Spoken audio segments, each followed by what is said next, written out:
right here on the TV. We want to have mostly videos of the Rebbe. After all, this is a Chabad house, the Rebbe's center. And tonight, tomorrow, we celebrate 75 years of the Rebbe's leadership.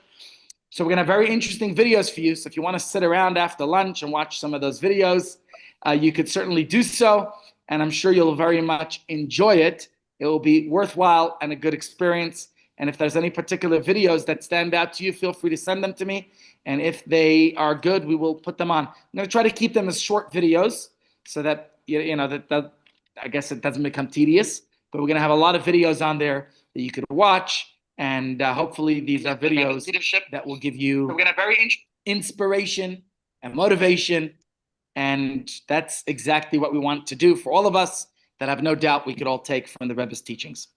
So here is my discussion with you today. I want to move forward from what we were discussing yesterday, but continuing on the theme of the Rebbe's Maimer called Basi Legani. And a question that often comes our way is, why do bad things happen to good people? I know that right here in this room, there are people who've suffered untold tragedy, difficult times and events in their life. And I'm not going to rationalize God's ways. God doesn't need me to be his lawyer, and that's not even what I'm going to try to do in any way. And I'm not even going to argue that we could perceive suffering itself as something positive, because why should you have to endure difficulty and I'm going to try to convince you that it's good? I don't even think that's possible. It's hard for anyone to do it. Sometimes hindsight's 20/20. Certain events, certain incidents, maybe we could look back and see the good one. But most things that you and I can think of, there's nothing good in it at all. Losing loved ones at such young ages and stages, the prime of their life, for a mother to have to bury her child and all that, it's unbearable. But I also want to say that I want to focus on the good. I'm not in any way covering over the bad. And I'm not going to tell you it's good. That's not for me to do. And if you see any good, fine. That's not my point. My point is to say, let's move forward without forgetting the past. Let's remember our loved ones and try to honor their memory in the best way that we can. That's what I do want to do. Okay? Because we have to be able to live our lives, and the difficulties that we've endured and experienced are there. They haven't disappeared. They don't go away. But how could we remain upbeat and positive and optimistic despite those challenges? Is that a challenge we could work with for today? So we discussed yesterday how we could find the positive in our temptations and the challenges we face. Remember the concepts, 2 words. Let's see who remembers. Iskafia and ishapcha. Iskafia was where we resist the negative, whatever that might be, a habit, an addiction, a negative thought, bad words, shouting. It could be in your diet, the sugar, or something that's not so kosher, right? That's one level. But then we discussed another level that we want to work towards, and that's ishapcha. How do I take that energy that I have, my desire for whatever it might be, and use that desire for something better, right? So let's try to put that now into the context of pain and suffering that we know all too well about, sadly.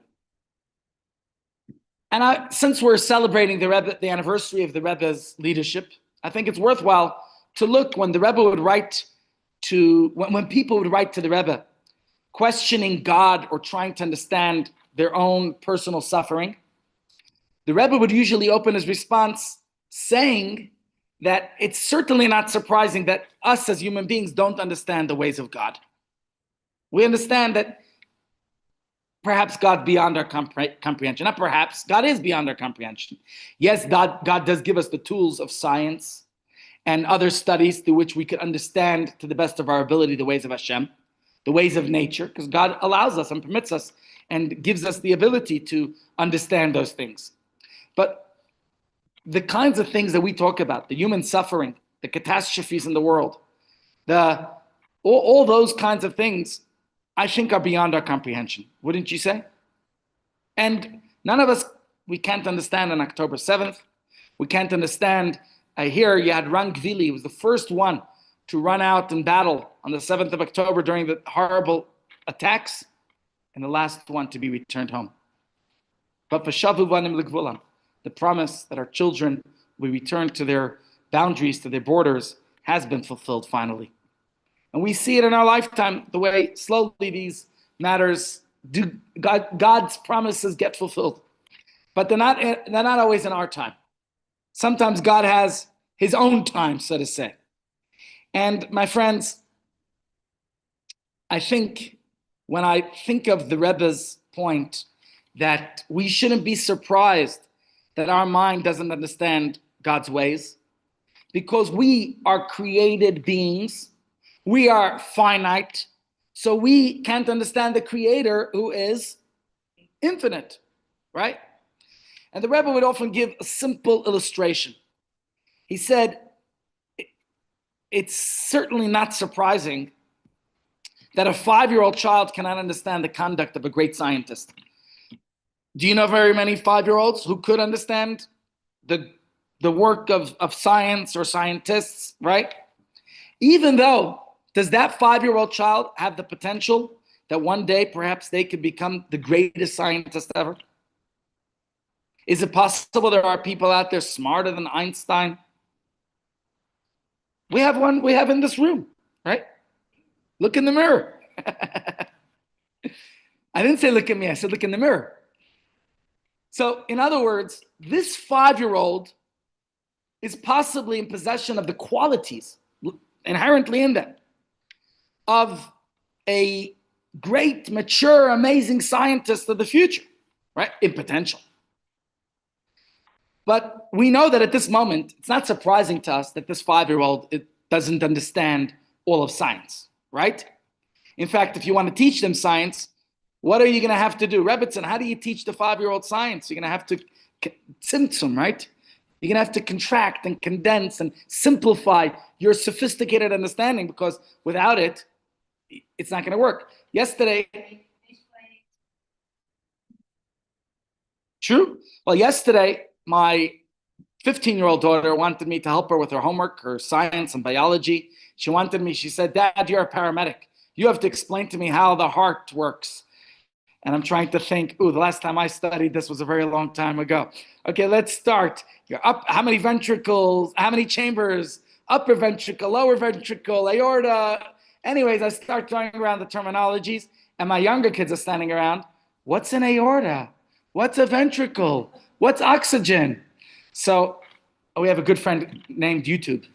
And Dr. YouTube was able to help us with finding and simplifying some very sophisticated and complex matters that it was so simple that even I didn't understand it. It was that hopefully my kids got a little bit of an understanding of some of the biology that they need to study. What's my point?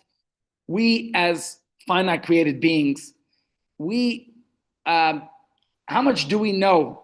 How much could we say we're in common with the Creator, right?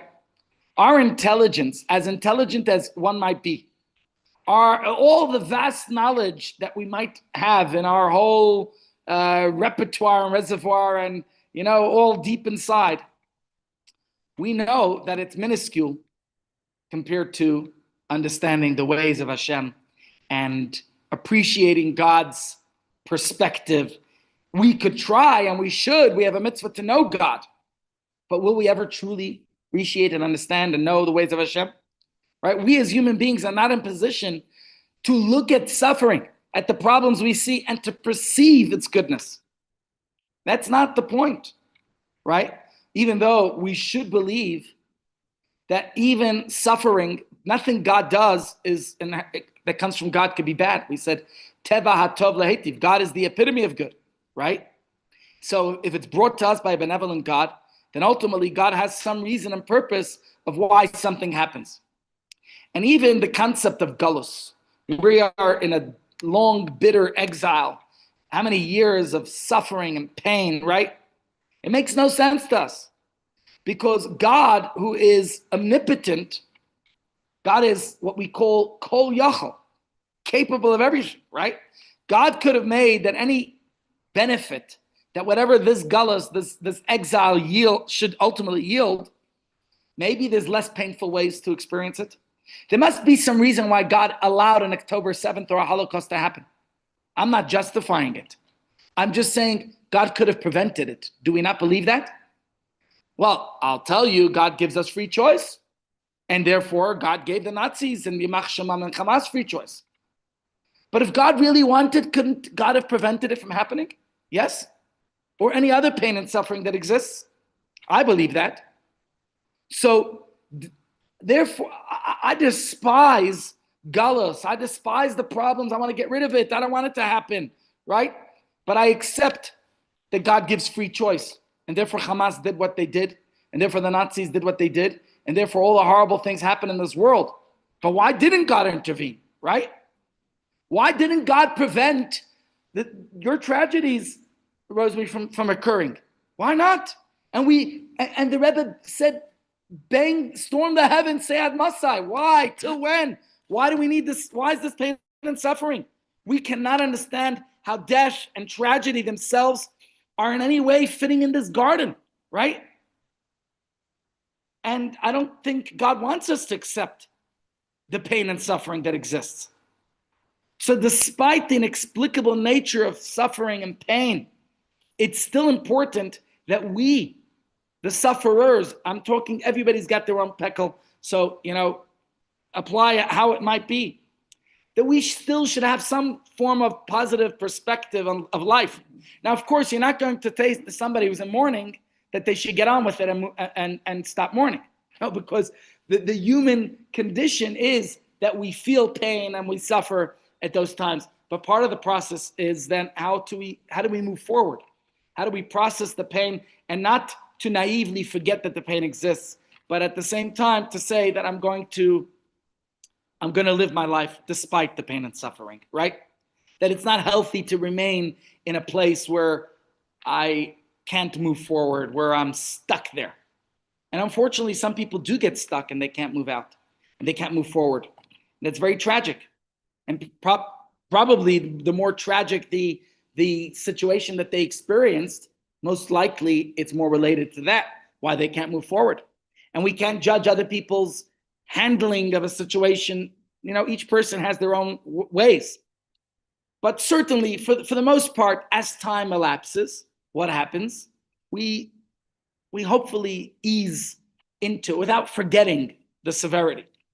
And I think that's why saying Kaddish or doing acts of Kaddish is one of the greatest therapeutic benefits that Judaism gives us. That when a person says Kaddish for their loved one or does certain deeds to memorialize their loved one, that during that process, it helps them to grapple with and overcome and deal with the pain, right? Because pain wears a person down, and it could lead to bitterness and to cynicism and unfortunately to despair. And we don't want people to be in that place, right? It could cause a person to give up on the quest to live a meaningful life or to have any hope or for any better future. And it's unfortunate that sometimes people get stuck in that place and they become marish chara, they get depressed and sad and melancholy and morose and lugubrious and downtrodden and unhappy, and they can't live life, right? The suffering could entirely consume, could swallow up that person's identity until they become a sufferer who views the whole world through that dark prism. I mean, I don't want anybody to be in that place, but unfortunately there are people in that place. And what I want to say to all of us is, as I say to you all the time, when you see somebody, even if you're going through your own difficulty, and you try to console and bring comfort to someone else going through difficulty, then your difficulty will ease too. Because you're consoling, you're comforting, you're being a source of healing for another person. Because when a person is stuck in that way, I think it's very unhealthy, right? I understand where it's coming from. But we have to do our part, which is why at every funeral, one of the prayers we recite Psalm 91 of Tehillim. Because Psalm 91 reminds us that true comfort and salvation only comes from God Almighty alone.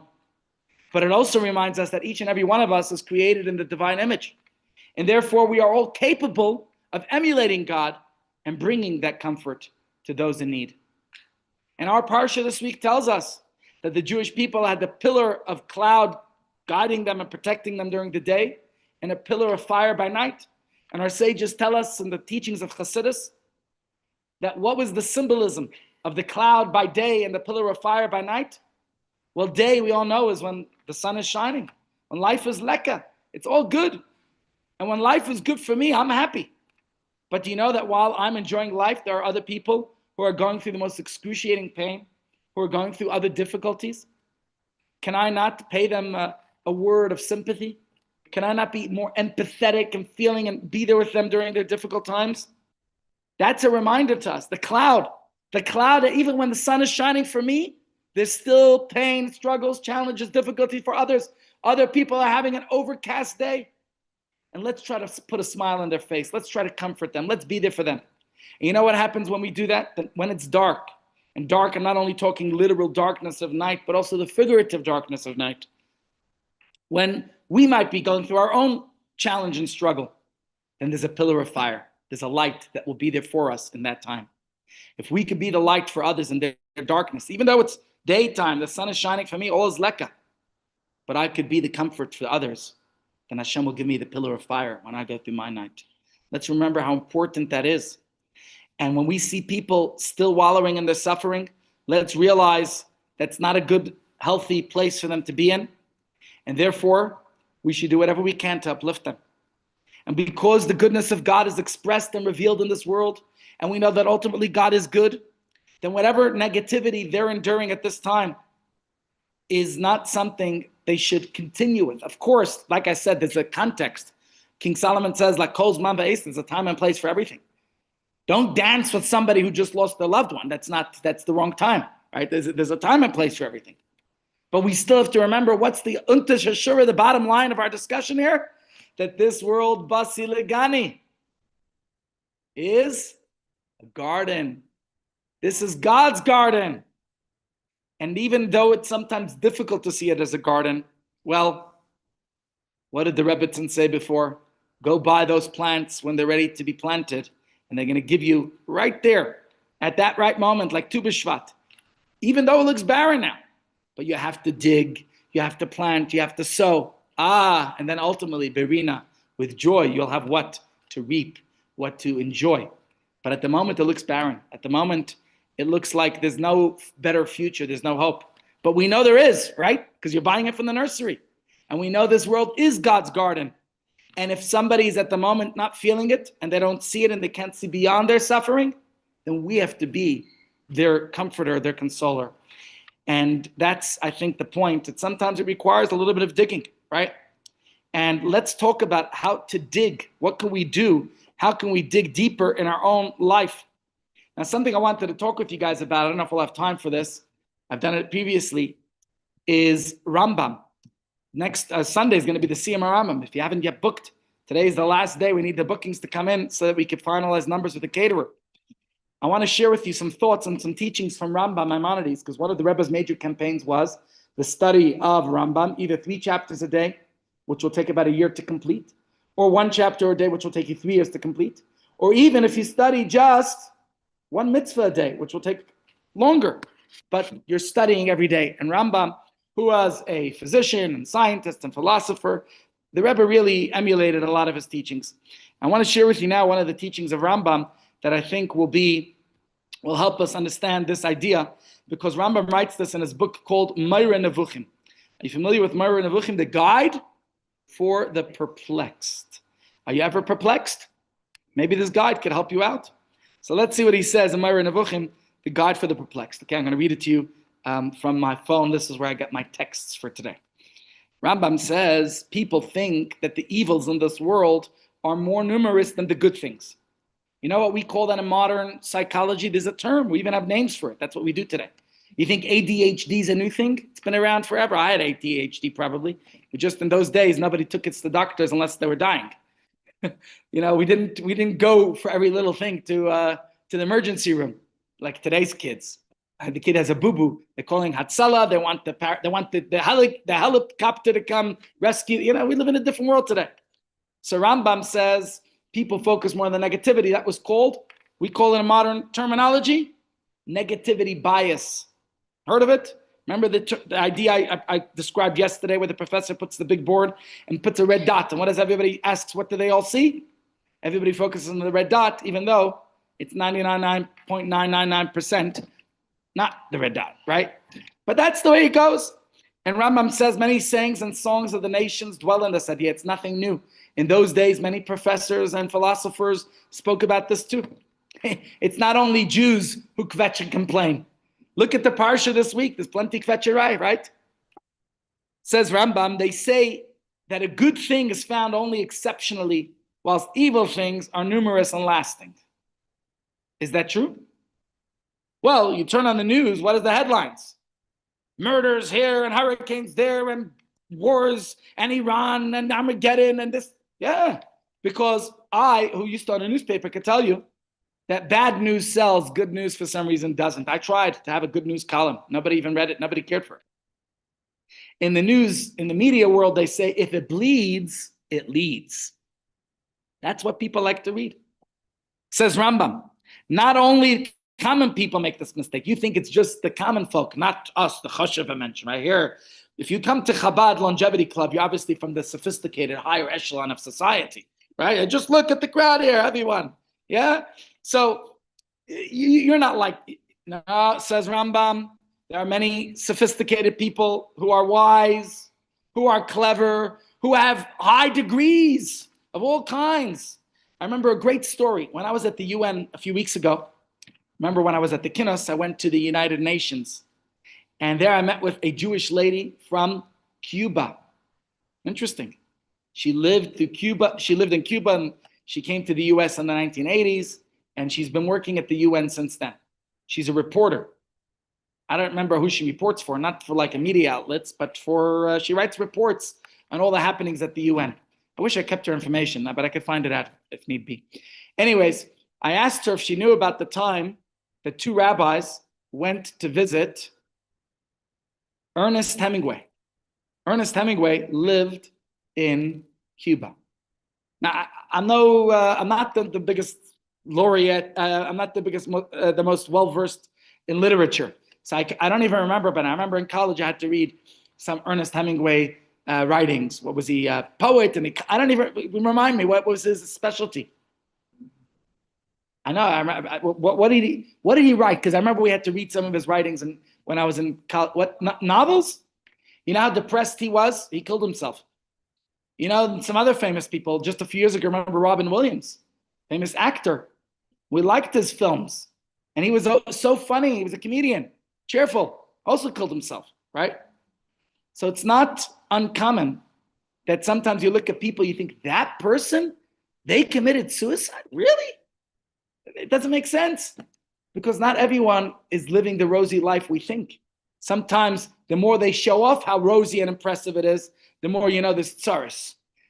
And I'm no expert, but from my own experience, when I see things on social media, the couples who are putting out the pictures of how lovey-dovey they are, those are the ones who are getting divorced soon. And the ones who are talking about all kinds of, everyone who's content doesn't have to show off and start making big announcements and everything. That's just my impression, my observation that I've seen. Anyways, I want to read you a footnote here from the Rambam, where he says that Rambam argues that the world is a good place, and although Rambam himself had a difficult life, and it reminds me of the Rebbe in some ways. We spoke about the Rebbe's difficulties in his younger years, growing up in communist Russia and experiencing the pogroms and experiencing anti-Semitism and the Bolshevik Revolution. And then he was probably 16 years old at the time. And then his father being arrested by the Soviets, by the communists, arresting him, ultimately dying during the pain and suffering. His brother being murdered by the Nazis. His sister-in-law and brother-in-law killed in Treblinka.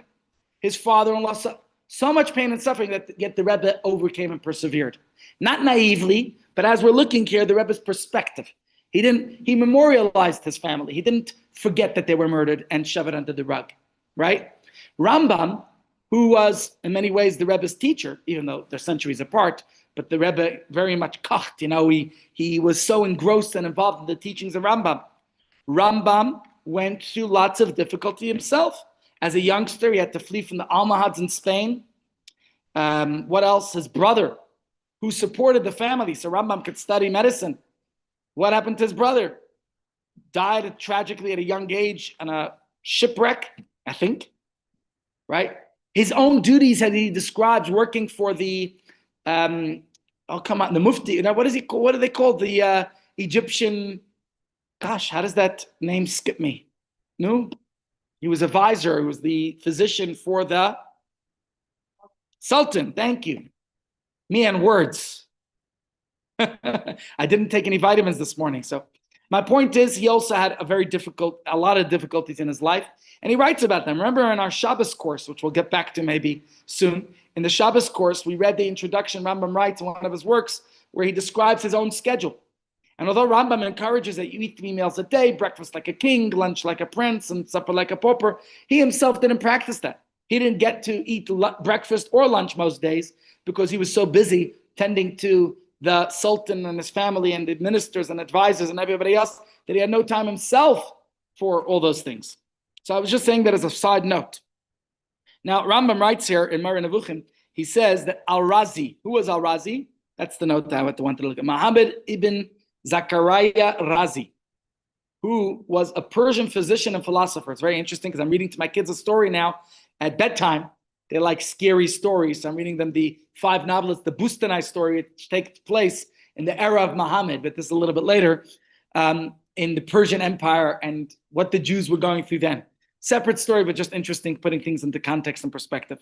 So Al-Razi, he wrote a well-known book on theology. And among other mad and foolish things, Rambam says it contains also the idea that there exists more evil than good. That's what he says.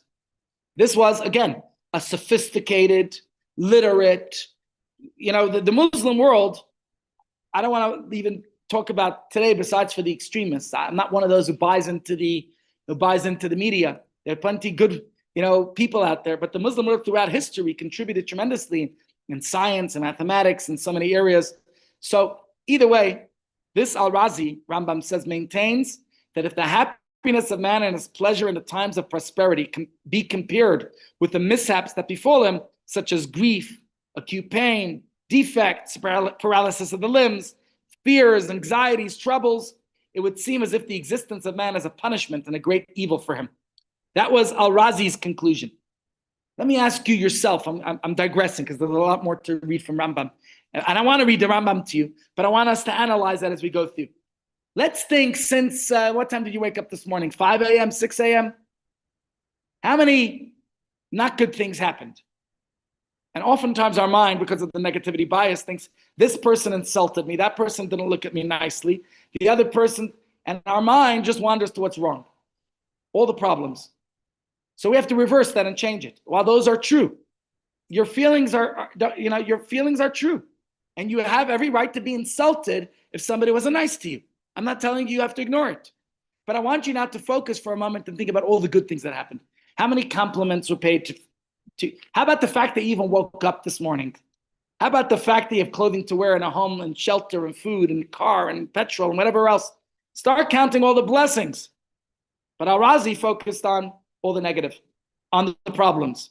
And the truth is a lot of people do that. In our parsha, the Jewish people are doing exactly that. While just experiencing the greatest miracle, the splitting of the sea, and they're kvetching and complaining about the garlics and the leeks and the cucumbers and the fish and the melons that they had in Egypt. So you prefer to be a slave, you prefer to be in a dungeon, you prefer to go through a life of persecution and difficulty, but there's food. But people are like that. And sometimes we ourselves are like that, myself included. Even though I'm lecturing, you're talking to me here. What's the point? Rambam is saying that Al-Razi, as much as he was a theologian, he was mistaken, because we have to focus on so much good that exists in our life. And that's what we need to do. Let me first finish reading Rambam and I'll open up the floor to questions. I'm just unpacking it as I go. So he continues. Says Rambam, this error results from judging the whole universe by what occurs to a single person. Only an ignorant person believes that the whole universe only exists for him, as if nothing else required any consideration. Even the individual has to think, is my life so bad? Yes, I believe there are people who have very tragic, difficult lives. But I think we all have to look at our own lives and say, there's so much good that happens too, right? If therefore anything happens to him contrary to his expectation, he at once concludes that the whole universe is evil. And we're oftentimes like that. My whole world was falling apart. Why? Because something didn't go the way I wanted it to? Are there no alternatives? No. And who knows? Maybe this is all for your good, right? If, however, we take into consideration the whole universe from a form and idea of it and comprehend that a small portion he is of it, of the world, he will find the truth, says Rambam. For evil is not found among the angels, the spheres, the stars, the elements, all the planets, that which is formed of the elements, that is the minerals and the plants or in the various species of living things. Rambam's showing us, look around how much good there is. Maybe that answers your question about the garden. That's all part of the garden, according to Rambam. I think that answers your question there. If the planets are all part of Dira Batachtanim, it's part of this world. So, Bria Yetzirah Asiyah, the higher worlds, that's, again, beyond the planets. Rambam saying all this, these are all part of the good garden that God makes this world. There you go. So I think what Rambam, and I'm going to continue reading because there's a lot more that Rambam says here, but I think it's so profound. I think there's such good, powerful points that we have to realize. And Rambam proceeds now to say that even within the human race itself, only a small percentage of humankind suffer in a drastic way. So like I said, there are people who suffer. I don't want to undermine that. There are people suffering, right? There are people going through difficult times, and we can't undermine that. We know it's true. But nevertheless, despite the difficult times and tragedies and challenges and human suffering that exists in this world, there's still plenty good. And that's what I encourage everyone to do. And that's why, let me continue reading Rambam here. Rambam says, some people have great deformities or paralysis of some of the organs, right? Come with me. I respond sometimes in Hatzalah to Selwyn Siegel. You go into Selwyn Siegel, and it's difficult to see how many people are deformed and handicapped and living with such tragedy. And being a part of Hatzalah or dealing with elderly people day in, day out, I see a lot of this. On the one hand, it gives me opportunity to be grateful and count my blessings even more. And as often as I'm at West Park, it's a reminder to me, maybe God reminds me more often than others get the reminder to cherish every moment of life and not get stuck in the paralysis of analysis and foibles and problems and difficulties and struggles and stress. Be grateful for life. Every moment is a blessing, is a miracle, and we should appreciate it. Rambam does not negate that there's pain and suffering that exists in the world. There's so much of it. Not only human suffering, he says even there's also suffering due to changes in the elements. So now Rambam goes on to what you mentioned yesterday about the environment. We're not only talking about the human. The reason I emphasize the human more so than anything else is because we are Homo sapiens and we gather together every day. And I feel it's my duty and responsibility to encourage us all to be more optimistic and positive and all those things. But that doesn't mean we must neglect the environment, because if we forsake the environment, we too are not going to be well. And Rambam addresses this over a millennia ago. Says Rambam, there's obviously bad air and thunderstorms and landslides, which negatively affect people, right? When the rain comes, there's blessing, but it can be detrimental to some. That's why our sages tell us the blessing of rain is when? Friday night, when you're at home and resting and there's no work to be done. That's the ultimate blessing of the rain. Says Rambam, you will find that these evils are very few and rare. Even hurricanes and tornadoes and earthquakes and all those problems that do exist, we agree, we accept. But are they all the time? They're in the news when they're happening. It's headline news, because when they're happening, it's obviously real. But the rest of the time, the sun is shining. We live in beautiful, sunny South Africa, sunny Banani, right? Think about how much more sunshine and good times we have. And remember it now, because when we go through a little bit of a slope later, we must remember, like yesterday, Moshe Fegi said, calling the doctor and winding up in the hospital and looking at the ECG monitor and seeing the ups and downs. It's a reminder that life has got ups and downs. This morning, a lady told me something unbelievable. It was Yom Kippur. Interesting, it wasn't this Yom Kippur. I thought it was. She told me her husband was away. he has a shtickle voice, so he went to travel to another shul, another community to be chazan, and he was already a distance from home, and she was feeling a little bit unwell, so she went to her doctor. She had 3 kids still at home with their domestic helper, and she still has to get the home ready for Yom Kippur, and they were having guests before Yom Kippur for the pre-fast meal and all. And the doctor, she tells the doctor she's uncomfortable, she has some abdominal pain. The truth is she's been having it for weeks already, but it really bothered her that day, which is why she went to the doctor, because she just felt she was passing by the doctor's office, may as well just pop in for a second.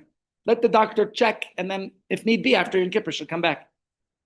The doctor says, you're not going home. This is serious, this is severe, and if we don't deal with it now, you could lose your life.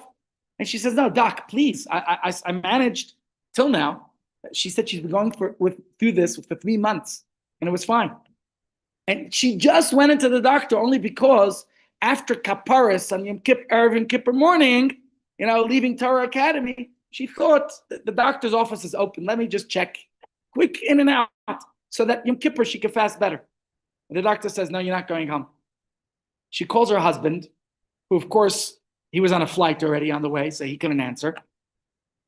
So the doctor says, I have to bring you into the emergency room. What happened was she was pregnant and didn't know it.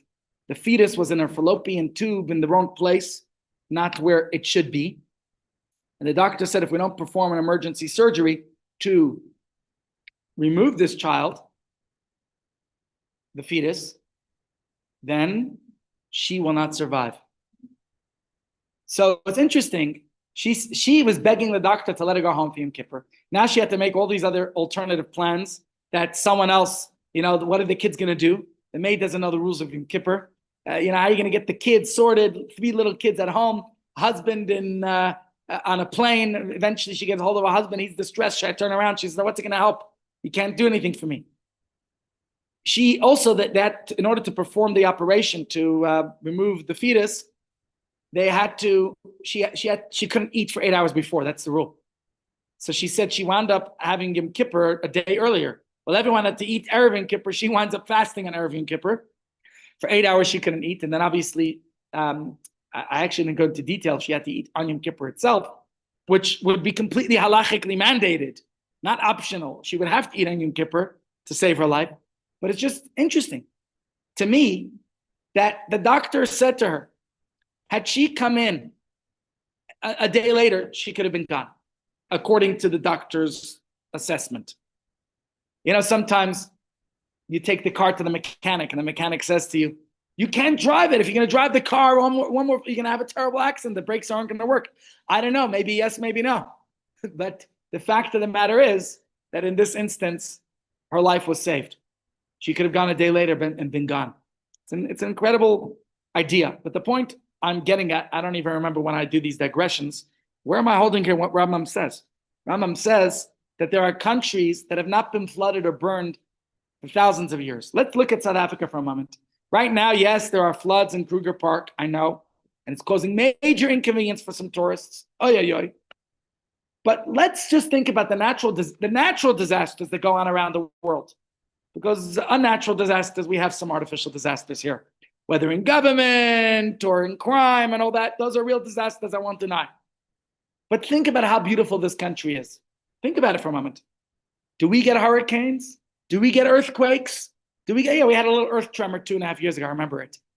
Do we get, I don't know, even look at the blizzard, the snowstorm they're getting in New York now. When we get a little bit of snow, it's like some confection sugar on top of the ice king, on top of your brownie cake.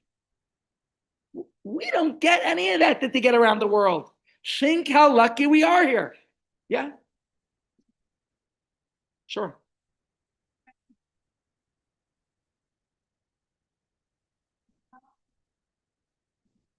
Oh, no, I'm saying, yes, there's rain there, there's floods, but like.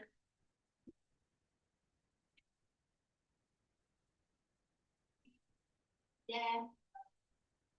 Okay, I stand corrected. We do have problems here too. We do. But let's just compare to the rest of the world. Not as severe. Not to say this is not severe, I'll accept that. But there's other problems around the world that are far more severe. Rambam says there are thousands of men in perfect health, whereas deformed individuals are an exceptional occurrence. Yes, there is a Selwyn Siegel, and yes, we have children who are unwell in the community. But percentage-wise, we're better off. I agree there's so much poverty here. There's too much poverty in this country. Right here, walk around the corner, you'll see so much of it. It's here. And we should all give a damn. We should all do something about it. We should be charitable. And I believe our community very much is. I was driving the other day following a car, I won't say who, but a member of our community. I was amazed. Every homeless person that he passed by on the street, he pulled out 100 rand note and gave them. And I must have seen 4 or 5 that he stopped by. Right here, you drive down to the M1 by Corla Drive in the corner, there's some people. 100 rand each. As he was continuing, between Chabad house and my house, he lives somewhere in between us, I saw that he stopped. Unbelievable. Incredible, right? Says Rambam, if you object the term exceptional, then say few in number. Okay, even in his days, there were probably woke people who don't like the terms. I heard that even now, they don't like the word homeless anymore. The woke world, they have to say, I don't know what their alternatives. They came up with a new word.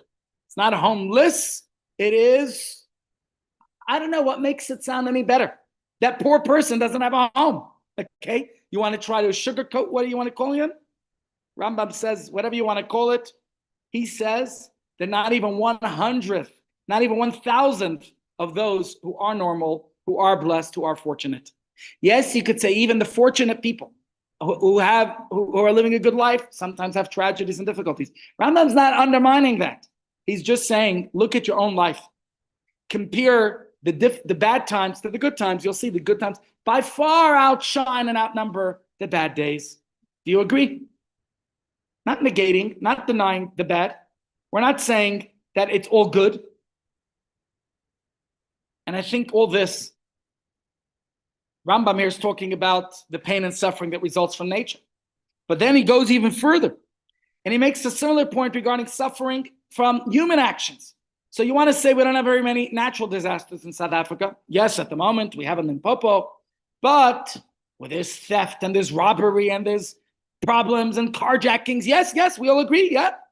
Let me ask you, are you going through carjackings and robberies and theft and mugging every single day? No.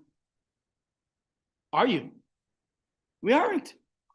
I live in this country 18 years already, more than 18 years. Could you believe it? Spent 2 years here from 2002 through 2004. Moved here with my wife in 2009. So that's over 18 years. In all these years, till 2019, I said, there's more robberies in New York and this, that. Then we had a really unpleasant robbery in our own home. Caused major, after that I got insurance. But at the moment, it really was bad. But my idea, the point I'm making is, please God, it should never happen again. And it shouldn't happen to anyone. And the people who are stealing should find purpose and meaning in their life that they don't have to resort to theft to feed their families. But once in 18 years doesn't make everything as terrible. I mean, that is bad enough. It shouldn't happen more. Once is more than enough, right? Let me continue reading Rambam. Rambam says there are other evils. Another class of evil comprises those that people cause to each other when some use their strength against others. I mean, we've seen that. Bullying, murder, theft. Let me tell you a story in the Gemara I learned last week. Crazy, interesting story. Talmud relates that there was a time when the Kohanim did not have a proper roster. The Kohanim were the priests in the temple in Jerusalem, right? And they didn't have they used to have a roster to decide when each Kohen served in the temple to do the ritual services, to offer the sacrifices and the incense and light them, all the different things that were done, the showbread, right? And there was cleaning, lots of work to be done. But there was a time they didn't have a roster.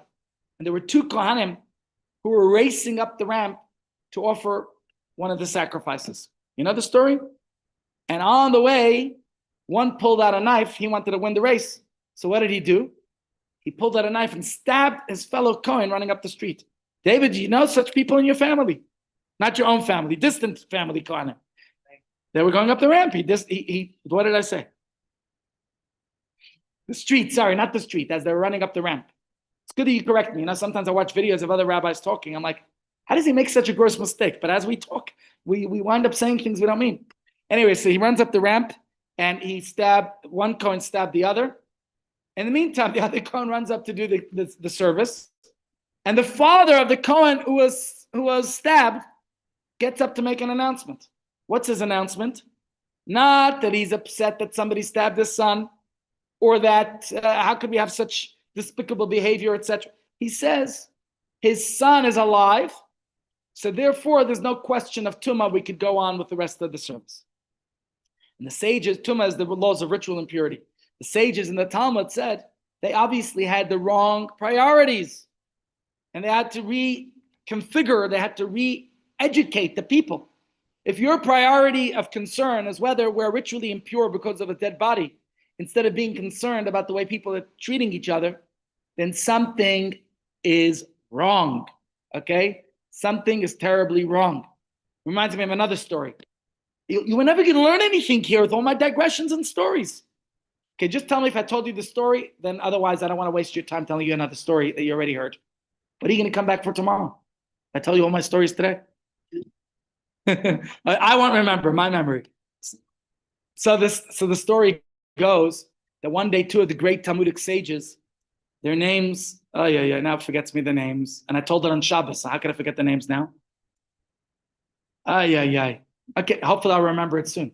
On Shabbos I was also struggling to remember the name, and then I remembered it. Anyways, two great sages of the Talmud, the Mishnah times, the times that the temple stood. Now these two sages were converts to Judaism, either themselves or their parents, but the point is they were descendants of some very wicked people who were credited for the destruction of the temple or one of the wars against the Jews. I'm forgetting exactly the context, but these two sages were descendants of bad people, okay, of really bad people. It's like the children of Nazis converting to Judaism to make up for their parents' bad ways. And there are people. I've met people, when I was in Israel, I met a man who told me his father was a Nazi. He converted to Judaism in the last decade or so. He really felt bad for everything that had happened. He moved to Israel and converted to Judaism. I met this guy at the Shabbos table. Fascinating story. I don't remember his name. I think it was Daniel maybe. Anyways, so such people exist today and such people existed then. And these two sages driving me crazy remembering to try to remember their names. If anyone remembers, please tell me. They were walking down the street in Jerusalem with an entourage, people accompanying them because they were great holy scholars, sages, teachers, respected, admired, people drinking from their teachings. And as they walked, the Kohen Gadol, a high priest, was also walking in the opposite direction, passing by them. And they stopped to greet the high priest. They greeted him respectfully. They said, I don't know the exact greeting, but think about it. Shalom Aleichem, greetings to the high priest. And he, being a snob of a high priest, excuse me, a high priest shouldn't be that way, but he was. He looked at them and said, these newcomers, these descendants of evil people. Now, what does Judaism say about reminding a convert of their background? Right? Not allowed. That's a prohibition in the Torah. So this Kohen Gadol here was obviously transgressing, violating a mitzvah, what the Torah says you're not allowed to do. How do you respond? Would you stab him back, give him I'm sure, we know how to give back some good shtechs. The shtech means like a stab, where you dig back and give another snide comment and remark. You know what the two sages said? Better we should be the descendants of evil people who behave like the descendants of Aaron than to be a descendant of Aaron, the high priest, who behaves like the descendants of evil people. Is that not the best comeback, right? Now, if you remember their names, please come back to me. I'm trying to remember. But the point here, Rambam says, is there's lots of wicked people in this world. There's many difficult things that we know. There's robbers and thieves and bullies and murderers and all those horrible things. And even in our beautiful Jewish community, we have no shortage of ganavim, of bad people, no? Maybe inherently they're good deep inside. But I'm sure we all know one or two not so good people. And I won't talk to you about rabbis today.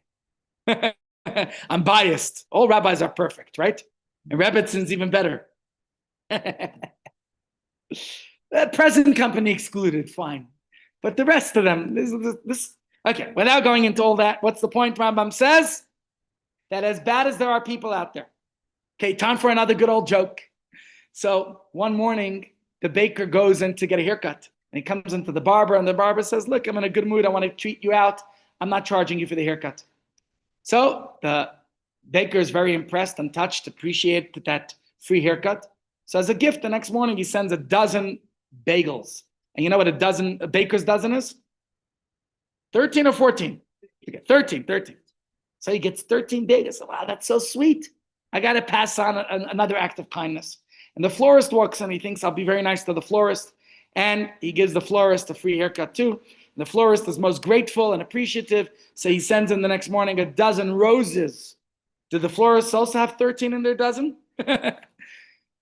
In walks a rabbi. He says, a rabbi walks in. I better be nice to the rabbi too. And he gives the rabbi a free haircut. And the rabbi the next day sends a dozen rabbis. But nice rabbis. Okay. What's the point? Rambam says, whatever negativity, whatever difficulty there is, still, it's not widespread in any country or the whole world. Yes, there are bad people. And while I've said many times, not all Muslims are terrorists. I'm very clear about that. And I'm friends with plenty, and there's good ones out there, plenty good ones. In fact, out of 1 billion people, I would imagine over 1 billion of them are all good people. But the far and few in between, there's some, most of the world's terrorists are Islamic extremists. And while we could say there are extremists and fanatics in every community, maybe we're a much smaller community, so our fanatics and extremists who stand out, no doubt, are far fewer. But the point is that fanatics in any society are far fewer than the norm, I would hope to believe. And that's what Rambam is telling us. Rambam is saying it is of rare occurrence that a man plans to kill his neighbor or to rob him of his property or doing all these things. Yes, it happens, but it's much less than when it doesn't happen. But the news and media have a rule: if it bleeds, it leads. They'll tell you about it because that's what sells. That's why the Jew in Germany is reading Der Stürmer instead of the Jewish Report and the Jewish Life magazine. Why? Because Jewish Report is telling you about all the tragedies, the pogroms and the attacks and all the bad things happening. And the Stürmer tells you the Jews run the world and control the banks and media and all that. I'd rather read some good news. Says Rambam that that's not the norm. Many persons are afflicted with this kind of evil in great wars. It's true. There are wars. There is pain. There is suffering. I don't deny it. Rambam doesn't deny it. But Rambam says these are not the norm. If all of humanity is taken into consideration, you'll see it's not the norm. That's not the way it goes. So I think Rambam has made the case to us that if we do the arithmetic, basic mathematics, we would not conclude that the world is a bad place. And Rambam adds that in fact, if we look into the structure and fabric of this world, my friends, what are we going to see?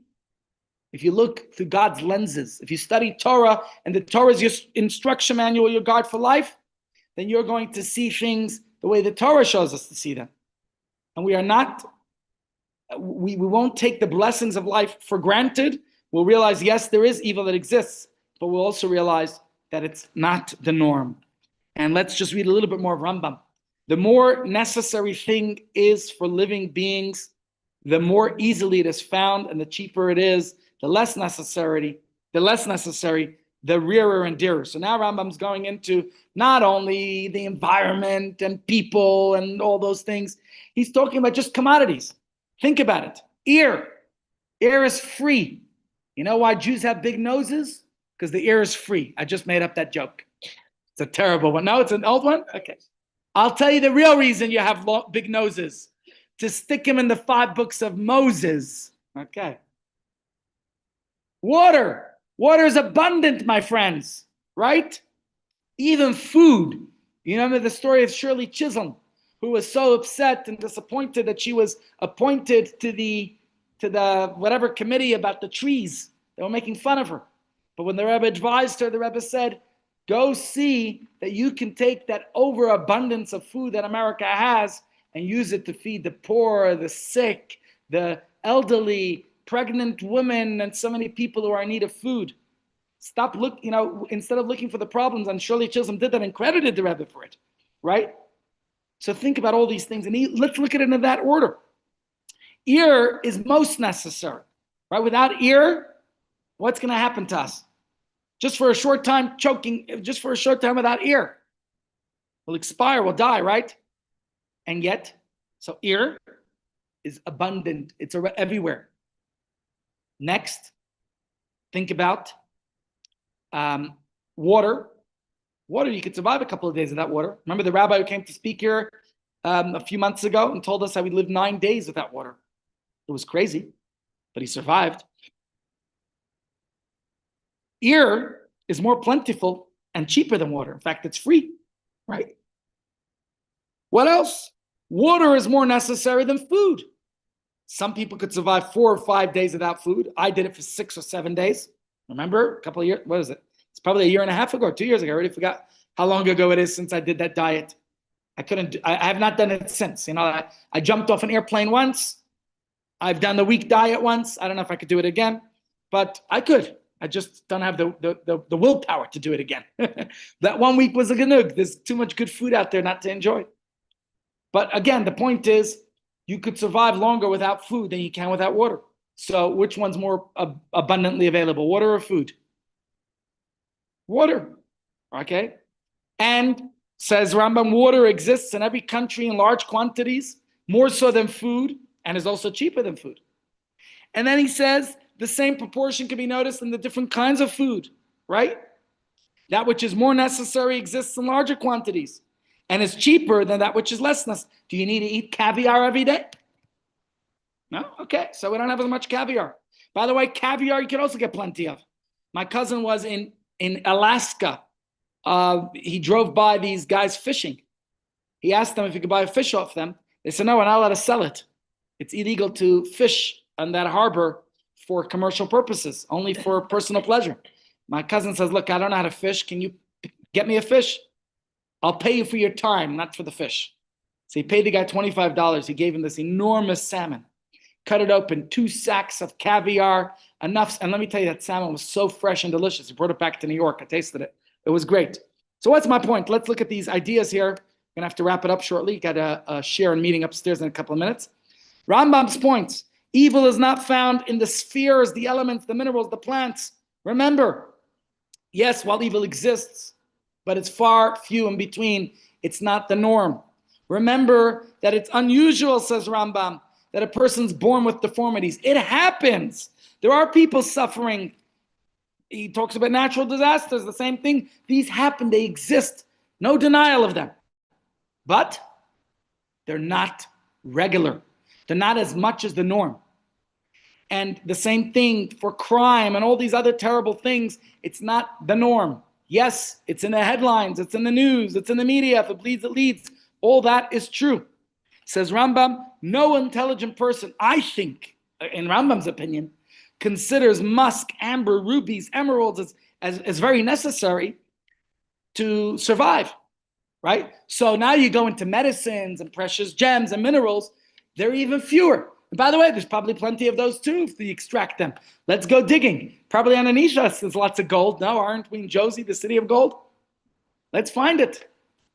But Rambam's point then is that all the substances that exist, if you look at it, what's most necessary, God provides to us abundantly. What's less necessary is rarer. And Rambam's point to us ultimately is that everything that's necessary, God provides to us in abundance, and the more luxurious items are far and fewer in between.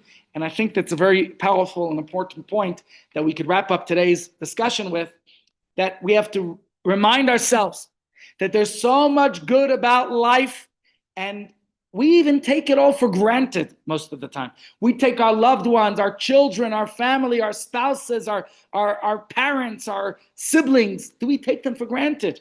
Let's not. Let's appreciate them.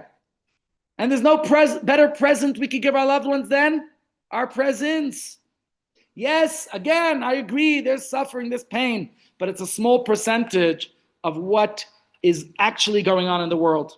So while you see the news, Let's focus on the good news. Rangvili is back home. Good news, right? So the news could surely report a whole bubble of scandals and disasters and tragedies, but a bubble that is not representative of the actual world at large.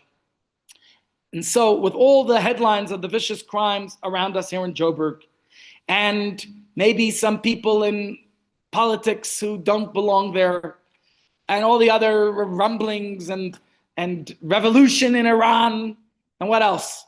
And yes, there was a plane that fell yesterday. I don't know if anyone saw, and a bus accident in Ferinchen or wherever it was. And there's plenty of bad things. It's no doubt. I'm aware of it. I also watch and read and listen to the news.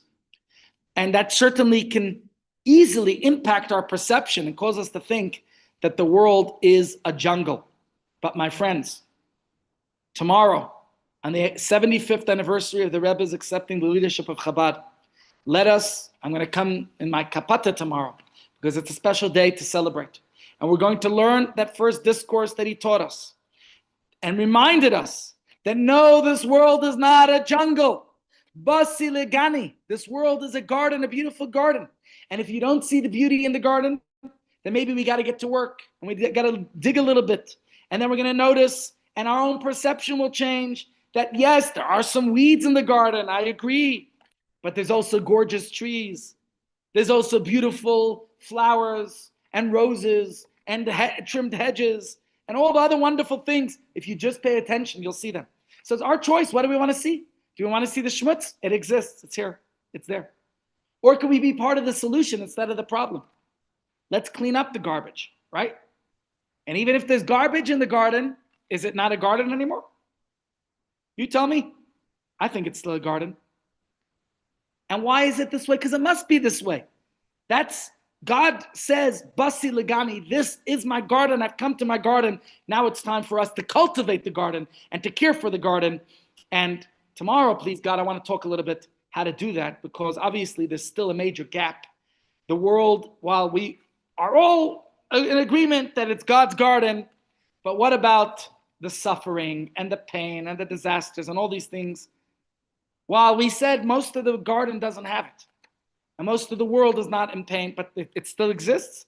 So let's talk tomorrow deeper how to not give up, how to deal with bad things that happen to good people, and despite the bad things, we could still live a good life, and we could still move forward without forgetting those areas. So please God, that's tomorrow's discussion, and I look forward to do that with you and to have that discussion with you. In the meantime, please enjoy lunch and beating and games and fun. And I need to just ask about tomorrow. How many people are going to come for Dorit's class so we can make a call and decide if it's going to happen? Who is in for Dorit's class? I saw that on the WhatsApp group, we have about 20-something responses plus a few personal ones. So I'm impressed that people actually responded in the poll. Right now I see 8 yes. Are we going to have 8 people there tomorrow? We need a minimum of 10. So if 2 more people tell me they're coming. Rochelle, did you already say you're coming, or you'll be here? David, will you be here? Okay. So I will give Dorit a chance to come and try her class again. 9:45 tomorrow till 10:45. I'm going to be a little bit late because I have a function in the morning. I'm speaking at one of the schools. So I'm going to be there. I'm going to be late. But I will tell it to come. If the class is well attended, we'll keep it going. If not, we're going to fold on that. Yes. Be an alternative class? Beautiful. Tanya, how appropriate. Okay, I see we got 5 maybes, and I got 11 not for me's. And on top of that, 13 people responded to me privately. So I'm impressed with the responses. We got 25 in the group and 13 on top of that. Wow. Wow. You guys are participatory. Better than my shul. I put a poll in my shul group. Nobody responds. Everyone's shy, except when I say it's a braai. Then we want to do a shul braai this week. So everybody wants to come to the braai, but the date is not good for everyone. For some people, this day's better, the other day's better, and I can't. All right, ladies and gentlemen, Zeikersund. Tomorrow, I hope I can.